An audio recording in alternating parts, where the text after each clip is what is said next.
Thinking Aloud. Conversations on the leading edge of knowledge and discovery with psychologist Jeffrey Mishlove.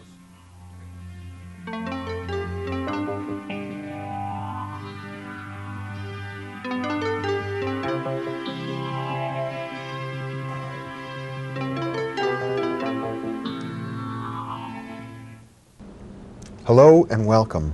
Our topic today is hallucinogens and culture. We're going to examine the way that various cultures throughout the planet have been influenced in their social and cultural and intellectual development by hallucinogenic substances in the food chain. With me in the studio is Terence McKenna, author, lecturer, explorer, and philosopher. Terence is the co-author with his brother Dennis McKenna of a book called The Invisible Landscape, Mind, Hallucinogens, and the I Ching. He's also the co-author of Psilocybin, Magic Mushroom Grower's Guide. He is the author of a computer program called Timewave Zero, and he's the co-founder and president of an organization called Botanical Dimensions, which devotes itself to saving botanical plants used in shamanistic traditions throughout the world. Welcome, Terence. It's a pleasure to be here. It's a pleasure to have you here. I think a good starting point for our discussion would be the ancient Vedic culture of India, one of the world's great and one of the world's earliest religions. The Rig Veda is considered by all scholars, I think, to be one of the most beautiful composite of religious hymns and deep philosophical discussions. And yet when one reads the Rig Veda carefully, one discovers an enormous emphasis on a mysterious, apparently hallucinogenic substance called soma. Yes, you're quite right. The ninth mandala of the Rig Veda is entirely devoted to singing the praises of soma, and yet we do not know what soma is or was. R. Gordon Wasson spent a considerable portion of his life researching this problem and reached the conclusion that soma was Amanita muscaria, a mushroom that is symbiotic to pine and birch trees throughout much of the North Temperate Zone.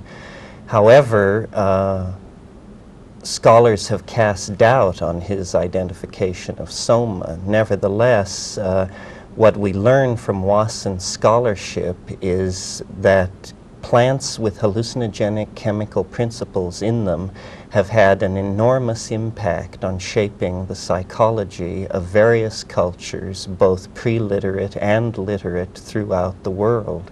It seems quite clear that the references to soma in the Rig Veda were not really symbolic. They refer to some actual plant substance. Oh yes, definitely. Some sort of plant substance was prepared and ingested by a priesthood who then used the ecstatic experience induced by that plant as the basis for all of their metaphysical and philosophical speculations on the nature of the universe. The case of soma is by no means unique. My own field of interest was the Amazon basin, where we don't have a great written literature, but we do have an extensive oral tradition and a tradition of hallucinogenic plant use that persists to the present day. Mm-hmm. Well, I think most notable in South America is the drug ayahuasca. Yes, ayahuasca is perhaps the world's largest and most thriving psychedelic religion. It touches the lives of millions of mestizos and Indians in the basin. It is a combinatory drug, which makes it especially interesting to pharmacologists, because its two principal ingredients are themselves inactive except in the presence of each other. So what we have in the case of ayahuasca is an example of a highly evolved folk pharmacology, and how a discovery like this was ever made in the first place is one of the challenging questions that anthropologists have to deal with. After all, in a square mile of Amazonian rainforest, it is not unusual to encounter 50,000 distinct species of plants. How then did these so-called primitive or pre-literate people make the connection between the combining of the bark of one with the leaves of another, boiled and put through a number of procedures to produce an intense visionary hallucinogen.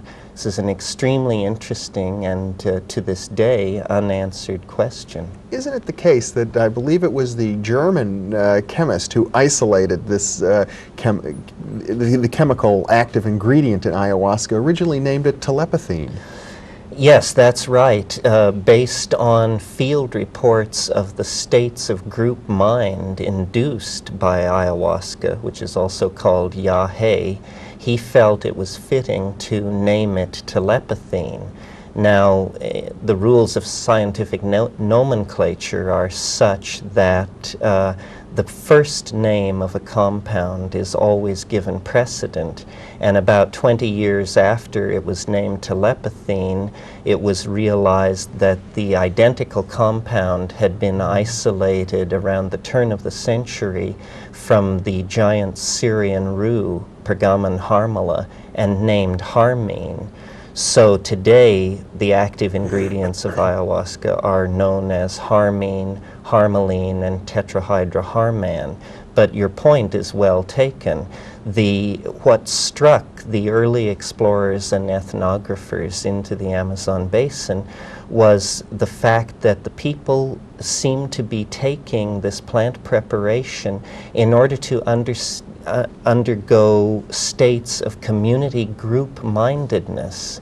And during these intoxicating intervals, social plans relative to migration, hunting, and warfare were undertaken by the elders of the tribe. And though the name has been changed to the more innocuous harmine, nevertheless, there's a continued persistence of the feeling that telepathic and group mind states are induced by this particular plant mixture. And it's particularly interesting in the light of the fact that the chemical constituents which make it go are in fact found endogenously in the human brain. These are not exotic compounds from the point of view of ordinary human brain chemistry. So there is a suggestion there that manipulation of neurohumoral compounds, brain neurotransmitters, and that sort of thing may in fact open the door to untapped areas of human potential. I would imagine that many of our viewers have seen the movie The Emerald Forest, which seems to deal with the use of substances of this sort in the Amazon culture. Yes, John Borman did a wonderful job with that movie. He was portraying the use of ipina, snuff. That's a hallucinogenic drug complex that occurs in the eastern part of the Amazon drainage and in rural Venezuela. Ipina contains DMT and is blown up the nostrils by a cooperative friend and induces an intense state of hallucinogenesis. Yes, that was, I think, most people's first exposure to the real richness of the visionary pharmacopoeia that does exist in the Amazon. And there's also the suggestion there, then, I guess, that DMT would trigger telepathic-like experiences or clairvoyant types of experiences. That's right, and DMT is also a product of endogenous human metabolism. It's interesting that the most intense of the hallucinogens, DMT, which you mentioned, are the ones which are most closely related to our own brain chemistry. So far from these compounds being alien to the brain or being an insult to the physical brain, what they really represent are the shifting of ratios of compounds already present in the ordinary brain. Well, DMT, I believe, is dimethyltryptophan. Tryptamine. Tryptamine. That's right. Tryptamine. It's related to the protein tryptophan, is it not? It's related to the protein tryptophan. It's also related to serotonin. Serotonin is a neurotransmitter which occurs in all life and is most concentrated in the higher primates and most concentrated there in man. It is 5-hydroxytryptamine, while DMT is, as you mentioned, NN-dimethyltryptamine. So there is a very close structural affinity between this extremely potent and exotic hallucinogen and the very common basis for ordinary consciousness, serotonin. That's correct. Now, other cultures around the world have also used other types of substances. I think it might be interesting to talk, at least briefly, about alcohol, which is referred to so often in the Bible, for example. Yes, well, we tend in our culture to make a radical distinction between drugs and foods, with what we call spices sort of falling somewhere in the middle. In point of fact, a culture is what it eats, and an individual's personality is often largely a reflection of their diet. There has not been a human culture that did not bear upon it the stamp of its relationship to certain plants which altered the individual and mass psyche. We can think of numerous examples, the influence, for instance, of sugar on the growth of 19th century mercantilism, or the way in which the British manipulated opium policy in the Far East, or, as you mentioned, alcohol, which has always been the drug of choice in Western culture. Who can imagine modern industrial office culture without coffee? These are major drug dependencies that have placed their stamp on the lives of millions and millions of people. It's simply that we choose to linguistically define it in such a way that the effect is not something most people are cognizant of. I think coffee is a very interesting example because when it was first introduced into our culture, as I understand it, was considered virtually a hallucinogenic drug. Oh yes, when coffee was first introduced into Western culture, it was associated with certain establishments where loose women and loud music were available, and the bohemian literati would gather and drink coffee and talk into the night, and it was considered quite a risque thing to be involved with. That's right. And wasn't tobacco also viewed that way initially?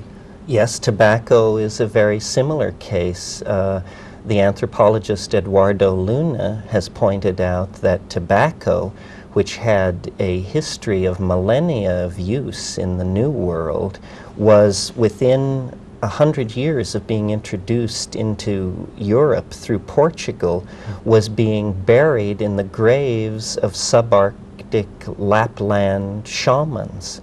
So it shows how the character of a drug is quickly discerned by a culture, even a culture that is encountering that plant or that drug for the first time. It wouldn't be fair really to talk about drugs without mentioning socially what has happened in Western culture, particularly during the 60s and early 70s when there was quite a wave of psychedelic drug use. Yes, that's right. Following upon the discovery of LSD by Albert Hofmann in the late 30s, and then the writing on the subject of the psychedelic experience that was done by Aldous Huxley, Metzner, and others, it became a fad of the self-exploring youth culture of the 60s to be involved with these things. This was during a time of great social upheaval for other reasons, and the end product of that historical episode was the complete suppression of the study of psychedelic drugs, and in my opinion, to the great detriment of the development of psychology. I feel that potentially psychedelic drugs could be for psychology what the telescope became for the science of astronomy. The problem with the psychedelics is that they dissolve cultural programming and hence inherently have a political charge about them. You see, culture is the product of the unperturbed human mind. The human mind, unperturbed through the medium of language, erects institutions and social structures into which it then secretes itself and sort of lives in a private Idaho. A psychedelic drug will dissolve these linguistic and cultural assumptions. It is a perturbation of the mind, and the perturbed mind is a mind in the act of rediscovering the nature that lies outside of culture. So this tension between cultural values and what we might call, for want of a better word, reality, creates a tension between institutions and the users of these substances. It's as if our culture, if I understand you right, acts as a filter between our minds and direct experience of reality, and the drugs somehow blow away that crust of culture and allow more of a direct, a Gnostic experience. That's right, and the business of culture, any culture, is to perpetuate its cultural models. And if the hallucinogenic plants have not been integrated into the cultural model, then they are definitely seen as dangerous forces for an unpredictable sort of social change. Now, if the hallucinogenic plants have been integrated into the cultural model, this is not then a problem, and this is the case with shamanism. Shamanism is the culturally sanctified institution of inner exploration via psychoactive plants. Where psychoactive plants are not present, shamanic institutions tend to become vitiated, to rely on ritual or ordeals or other methods of eliciting these ecstatic states. But to my mind, and this is a great argument which rages in anthropology, to my mind, and I'm in agreement with Wasson here, the hallucinogenic plants are the sine qua non for an active shamanism. For authentic. An authentic shamanism. That's right. Now, Mircea Eliade, who is the great commentator on shamanism, took an entirely different point of view and said that reliance on what he called narcotics was a decadent phase of shamanism. But if we examine Eliade's personal history, I think it can be clearly seen that this was simply the cultural myopia of a European scholar in the great 19th century model. Sort of still under the sway of a Victorian sense of morality. Yes, sort of taking the superior point of view that, well, these are primitive people, surely our greater epistemological sophistication puts us in a position to judge them. You have the same controversy, don't you, now within the Hindu tradition, where many gurus say no drugs and are denying, I suppose, the tradition of the Rig Veda, which we spoke of earlier. That's absolutely correct. The Mahabharata, which is the central core text of late Reformed Hinduism, explicitly forbids mushrooms to the Brahmin class. They are a forbidden food. But in ethnography, we're taught that a taboo usually indicates a previous involvement and fascination. And in fact, the early Hinduism of the Vedic phase was definitely more analogous to the hallucinogenic shamanism of the Amazon basin than it is to the extremely stratified Hinduism of modern India. Do you find the use of drugs of this type, hallucinogenic drugs, in the tantric traditions, the traditions that deliberately use taboos in order to inculcate higher states of awareness? Yes, well, when you go to India, you discover that the one thing that is not stressed in Hinduism as it is exported to the West is the immense reliance on cannabis. hashish, ganja, is the staple of these sadhus. This is a fact of their daily life, that they are relying on this for a constantly reinforced contact with the transcendental dimension. You know, I think it's interesting how you referred earlier to the shamanistic religions as being the ones that really have sanctified the use of these drugs for religious purposes. And yet we find in our Western tradition, Christianity has come and in effect labeled these sorts of things as diabolic. For example, drugs, I believe, were used amongst various witchcraft groups that were persecuted by the church. That's right. However, the church was concerned that the magic of the witches be seen as real, number one, and number two, entirely caused by the agency of the devil himself. And so the church downplayed the operational role that plants had in inducing these states, because after all, if the devil cannot lead you astray without the use of plants, why, what kind of devil is it? So in our own historical tradition, there is a curious blindness to the efficacy of hallucinogenic plants. I have heard, for example, that the old story of witches using toad skins in their brews, that there's a drug called bufotenine, which is a hallucinogenic that comes from the skin of toads.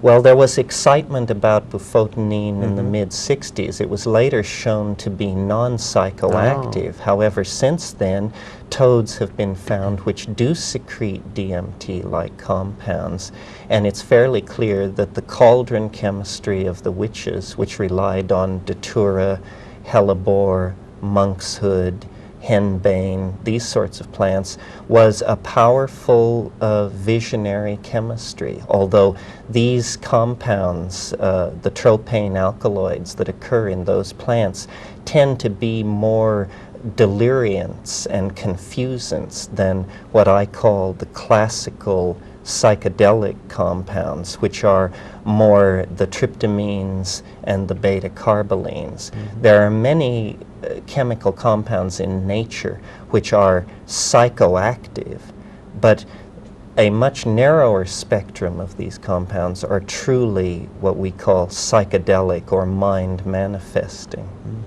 Now, other than the obvious spiritual and religious implications, which we see again and again in different cultures, even I suppose we should mention the Native American church and their use of peyote. What are the other kinds of cultural developments that we can trace to the use of these drugs? Well, I think the most profound cultural development is it is possible to make the case that language itself is an ability that was coaxed out of an evolving primate species by virtue of the fact that there were hallucinogenic plants in the diet of that creature. You see, psilocybin has been shown in low doses to actually increase visual acuity.